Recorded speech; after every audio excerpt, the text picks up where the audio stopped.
Hello दोस्तों, good morning, जोहार, नमस्कार, जय यीशु की दिव्य वाणी में आपका हार्दिक अभिनंदन है।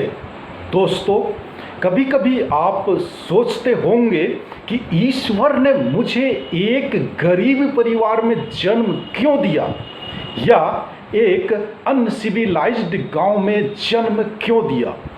दोस्तों, यदि आपकी ऐसी सोच है तो मैं आपसे अनुरोध करूंगा कि यदि आपके मन और दिमाग में ऐसे सोच हैं तो कृपया उसे अपने दिमाग रूपी मेमोरी ड्राइव से हमेशा हमेशा के लिए डिलीट कर दें और अपने दिमाग में हमेशा पॉजिटिव सोच एवं विचार आने दें। जब भी गलत विचार आता है तो अपने आप को बिजी बनाने की कोशिश करें। उसके लिए कोई किताब पढ़ना शुरू करें या फिर YouTube में से कोई मोटिवेशनल स्पीच सुने। जी हाँ, यदि आप अपने दिमाग को कंट्रोल करने में सफल होते हैं तो जरूर अपने आप में बदलाव देख सकते हैं और जब आप में बदलाव आएंगे तो जरूर सफलता के नज़दीक पहुंचेंगे। जी हाँ दोस्तों, यदि आप अपने जीवन में एक सफल व्यक्ति बनना चाहते हैं तो आपको चाहिए कि आप अपने आचरण को बदलें। जब आप अपने आचरण में बदलाव लाते हैं तो न सिर्फ अब्बा पिता ईश्वर आपको आशीर्वाद प्रदान करेंगे बल्कि मनुष्य जाति भी आपको आशीर्वाद प्रदान करेंगे और 100% आप सफलता को हासिल करेंगे। तो आइए आज के दिव्य वचन की ओर बढ़ते हैं। आज का वचन सूक्ति ग्रंथ अध्याय 2 पद संख्याएं 10 से लेकर 22 तक से लिया हूं।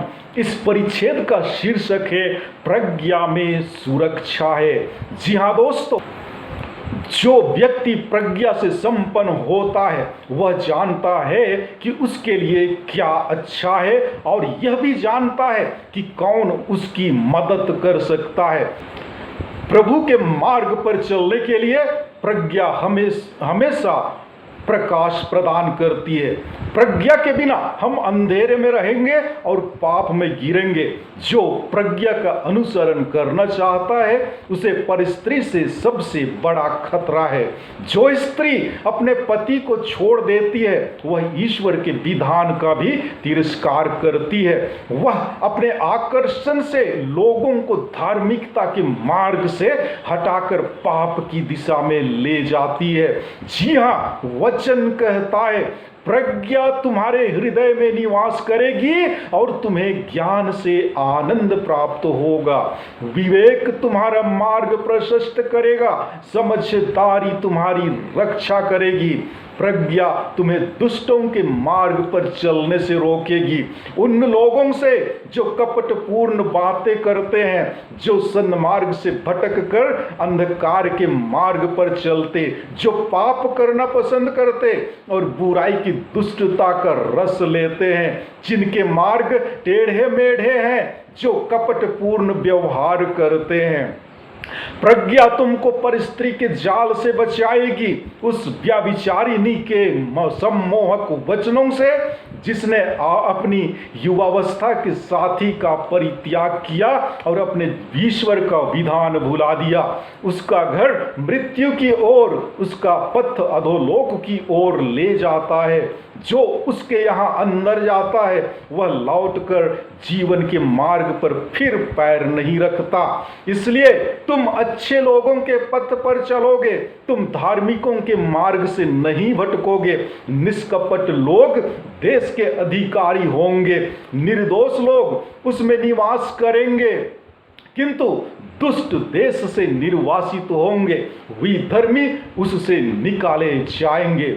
और आज का दिव्य वाणी का दूसरा भाग मैंने सूक्ति ग्रंथ अध्याय 3 पद संख्याएं 1 से 12 तक से लिया हूं।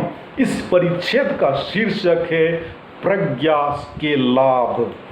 दोस्तों, प्रज्ञा का अनुकरण करने वालों को लंबा जीवन प्रभु का वरदान है। बुद्धिमान व्यक्ति विधान के प्रभु के अनुरूप ईमानदार है, वह अपनी खामियों से अवगत है, वह जानता है कि उसके जीवन में जो कुछ अच्छा है वह प्रभु का वरदान है।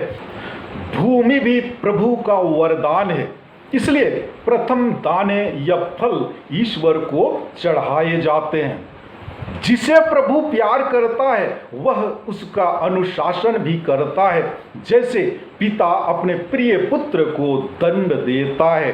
जी हाँ, वचन कहता है, पुत्र मेरी शिक्षा को मत भुलाओ, मेरी आज्ञाओं को अपने हृदय में संजोए रखो, क्योंकि वे तुम्हें लंबी आयु और बड़ी शांति प्रदान करेंगी। प्यार और ईमानदारी को अपने से अलग नहीं करो, उन्हें अपने गले में बांध लो, अपने हृदय के पटल पर अंकित कर लो। इस प्रकार तुम ईश्वर और मनुष्यों की दृष्टि में कृपा और सुयश के पात्र बनोगे। तुम सारे हृदय से प्रभु का भरोसा करो, अपनी बुद्धि पर निर्भर मत रहो, अपने सब कार्यों में उसका ध्यान रखो, वह तुम्हारा मार्ग प्रशस्त कर देगा। अपने को बुद्धिमान मत समझो, प्रभु पर श्रद्धा रखो और बुराई से दूर रहो। इससे तुम्हारे शरीर को स्वास्थ्य और तुम्हारी हड्डियों को नवजीवन मिलेगा। अपनी संपत्ति से प्रभु का सम्मान करो, उसे अपनी उपज का दशमांश चढ़ाओ। इससे तुम्हारे बखार अनाज से भरे रहेंगे और तुम्हारे कोल्हुओं में से अंगूरी छलकेगी। पुत्र, प्रभु के अनुशासन की अपेक्षा मत करो और उसकी फटकार का बुरा मत मानो, क्योंकि जिस प्रकार पिता अपने प्रिय पुत्र को दंड देता है, उसी प्रकार प्रभु जिसे प्यार करता है उसे दंड देता है। दोस्तों, प्रज्ञा के वचनों पर मनन चिंतन करें और अपने आप को देखने की कोशिश करें कि क्या आप ज्ञान रूपी इन वचनों के अनुरूप जीवन यापन कर रहे हैं या जस्ट इसके उल्टा। आपसे अनुरोध करूंगा कि आप बाइबल खोलें और जो वचन मैंने सुनाया उसे बार बार पढ़ें। आप जरूर प्रज्ञा को ग्रहण करेंगे। और विदा लेने से पूर्व मैं आपसे आग्रह करूंगा कि यदि वीडियो पसंद आया तो लाइक करें, पसंद नहीं आया तो डिसलाइक करें, और यदि आपने मेरा चैनल सब्सक्राइब नहीं किया है तो सब्सक्राइब करें, कमेंट करें और शेयर करना ना भूलें। धन्यवाद।